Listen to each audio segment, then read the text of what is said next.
ബഹുമാന്യരെ, പ്രിയ കൂട്ടുകാരെ, എല്ലാവർക്കും ഇന്നത്തെ നമസ്കാരം. നമുക്കിന്നൊരു ആംഗ്യപ്പാട്ട് കേട്ടാലോ? എൻ്റെ ആംഗ്യപ്പാട്ടിൻ്റെ പേര് നെയ്യപ്പക്കൊതി. നെയ്യപ്പക്കൊതി. നെയ്യപ്പം ആർക്കാ ഇഷ്ടമല്ലാത്തത്? അല്ലേ? നെയ്യപ്പം എല്ലാവർക്കും ഇഷ്ടമല്ലേ? നെയ്യപ്പക്കൊതി അപ്പനും അമ്മൂമ്മയ്ക്കും ഒടുവിൽ എന്താ സംഭവിച്ചേ? നമുക്കൊന്ന് നോക്കിയാലോ?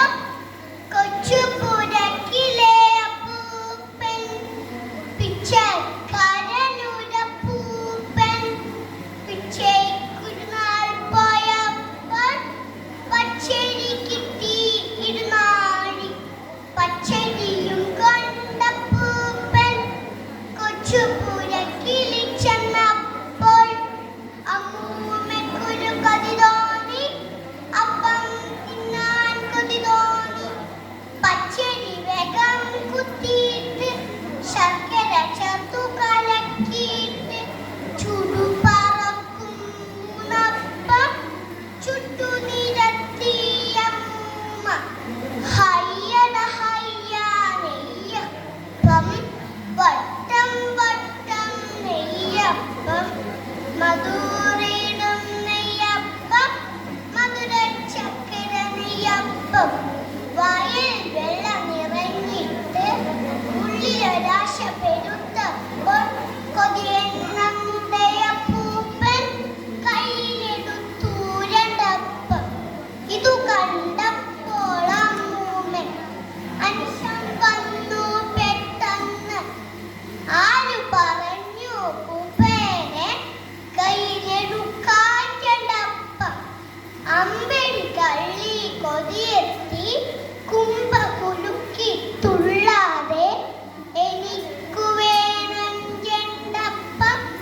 വാശി പിടിച്ചു അപ്പൂപ്പൻ. ഈ പുകയച്ചത് ഞാനല്ലേ, അപ്പം ചുട്ടത് ഞാനല്ലേ, എനിക്കു വേണം രണ്ടപ്പം. വിളിച്ചു കൂവി അമ്മൂമ്മ. ഇരുവരും അങ്ങനെ വാശി മുറുത്തി തടിപിടിയാൻ. അമ്മൂമ്മയ്ക്കൊരു കടി കിട്ടി, അപ്പൂപ്പനൊരു തൊഴി കിട്ടി. കൊണ്ടപ്പോൾ അടിപിടി മൂത്തപ്പോൾ നല്ലൊരു പൊമ്പഴി കണ്ടെത്തി വിലൻ നമ്മുടെ അപ്പൂപ്പൻ. ഒത്തിരി നേരം രണ്ടാൾക്കും കുത്തിയിരിക്കാമിണ്ടാതെ ആദ്യം മിണ്ടിയ കൊച്ചപ്പം, മറ്റേയാൾക്കോ രണ്ടപ്പം. അമ്മൂമ്മയ്ക്കൊരു സമ്മതമായി. അങ്ങനെ തത്വം ജന്മതയായി. അപ്പം കൊട്ടയിലാക്കിയിട്ട് അങ്ങേ മുറിയിൽ വെച്ചിട്ട് വിട്ടുവരാതെ രണ്ടാളും കുത്തിയിരുന്നു മിണ്ടാതെ. പെട്ടെന്നുള്ളിലടുക്കളയിൽ തടുകുടുവെന്നൊരു ഒച്ച കേട്ടു. മ്യാവ് മ്യാവ് വിളി കേട്ടു. അയ്യോ, പൂച്ച ചതിച്ചല്ലോ.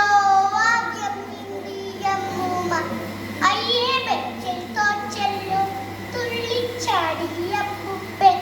ഇരുവരും അങ്ങനെ വേഗത്തിൽ ഓടിച്ചാടി ചെന്നപ്പോൾ കുട്ടമറിഞ്ഞു കിടപ്പുണ്ടേ, കുട്ടമറിഞ്ഞു കിടപ്പുണ്ട്. ഉണ്ട കണ്ണു മീച്ചിട്ട് ചുണ്ടു നക്കി നുണഞ്ഞിട്ട് ചിനലും ചാടി മറിഞ്ഞല്ലോ. കള്ളിപ്പൂച്ച കരിമ്പൂച്ച ഒഴിഞ്ഞ കൊട്ടൽ നോക്കിയിട്ട് പൊട്ടിയ വയറും തടവിയിട്ട് മെല്ലെ നടന്നു രണ്ടാളും പായ വിരിച്ചു കിടപ്പാനായി. പാവ അപ്പൂപ്പനും അമ്മൂമ്മയും വഴക്കുണ്ടാക്കിയതുകൊണ്ടല്ലേ അവർക്ക് ഇങ്ങനെയൊക്കെ സംഭവിച്ചത്. അവർക്ക് ഒരു പരിഹാരമല്ല, അത് നാശത്തിലേക്ക് നയിക്കും. നന്ദി, നമസ്കാരം.